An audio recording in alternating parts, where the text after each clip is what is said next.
औरत का फैसला। नैतिक मूल्यों से ये कहानी भले ही आपको इंसाफ करती ना दिखे, लेकिन जिम्मेदारियों की नजर से देखेंगे तो शायद कुछ समझ में आए। ये क्या है बहू, सुबह से घर का काम करती रहती है, फिर ऑफिस जाती है और बच्चों में लगी रहती है। अरे ऑफिस क्यों नहीं छोड़ देती, या फिर घर के लिए कोई नौकरानी रख ले। कैसी बात कर रही है माँ?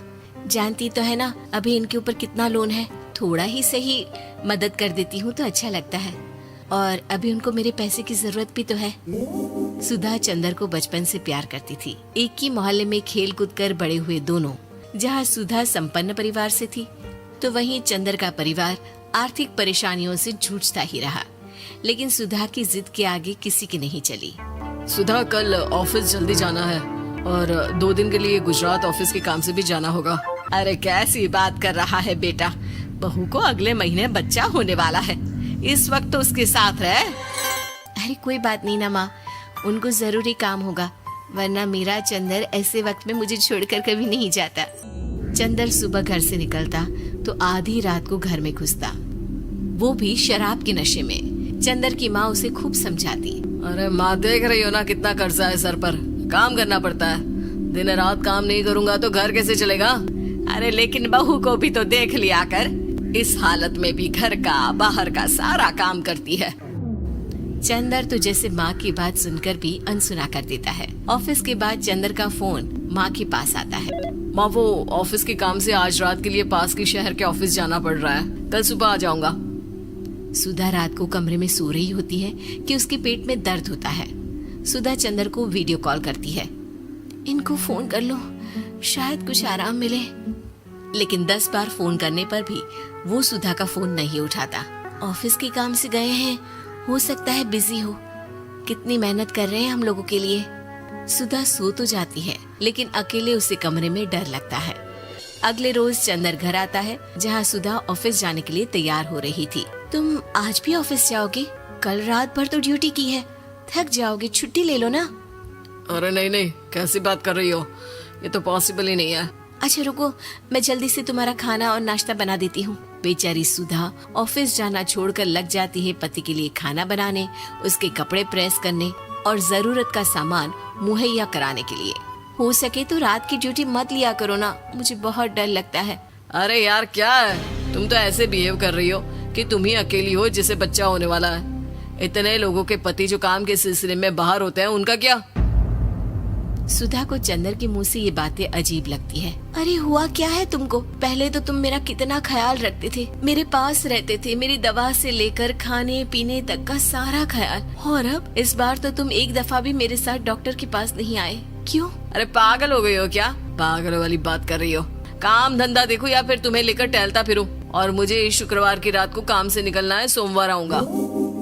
सुधा को समझ में नहीं आता कि क्यों अचानक से चंदर को फील्ड का काम मिल गया है। लेकिन एक दिन, सुधा, मैं और चंदर जरा एक रिश्तेदार के घर जा रहे हैं, तुम भी तैयार हो जाओ, घर में अकेली कैसी रहोगी।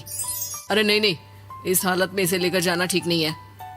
अरे लेकिन मैं ऑफिस भी तो जाती हूँ, फिर घर में अकेले। चंदर उसकी कोई बात नहीं सुनता।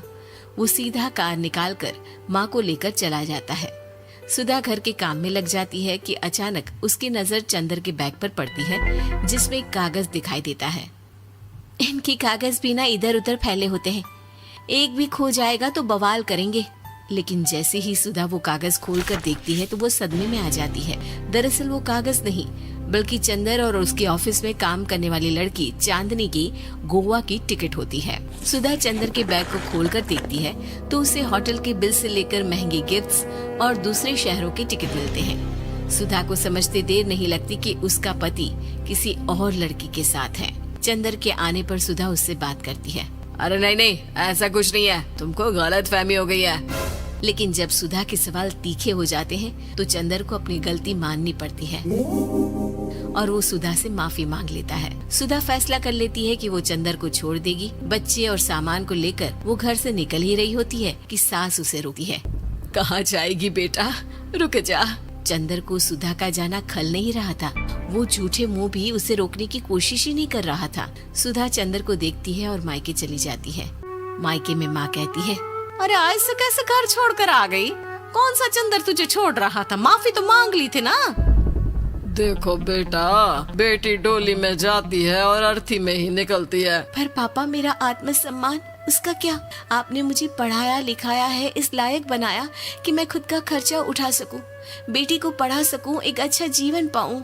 अरे लेकिन पति की जरूरत तो होती है ना सुधा दीदी, और अगर आपको नहीं है तो इस बच्ची का सोचो जो अपने पिता से इस कदर जुड़ी है। आने वाले बच्चे की सोचो जिसके आने से पहले ही आपने पिता का प्यार से दूर करने की सोच ली। सुधा फोन देखती है लेकिन चंदर का कोई कॉल नहीं होता। वो समझ नहीं पाती कि अपने आत्मसम्मान के बारे में सोचे या बच्चों के बारे में। मम्मी, हम नाना नानी के घर से दादी और पापा के पास कब जाएंगे? नहीं जाएंगे बेटा, अब यहीं रहेंगे। नहीं मम्मी, मैं पापा के पास जाऊंगी, मुझे दादी के साथ रहना है। और मेरे साथ? हाँ, आपके साथ भी तो, सबके साथ माँ। देखो सुधा दीदी, आपके सर पर पिता का साया होना जरूरी होता है। अपने घमंड के लिए पिता और बेटी को अलग मत करो। सुधा अब सामान उठाकर अपने ससुराल जाने लगती है, लेकिन मन में सवाल रह जाता है कि जिसे दुनिया घमंड समझ रही है वो उसका आत्मसम्मान था। चंदन ने माफी जरूर मांग ली, लेकिन कभी ये एहसास नहीं दिलाया कि वो सिर्फ उसी का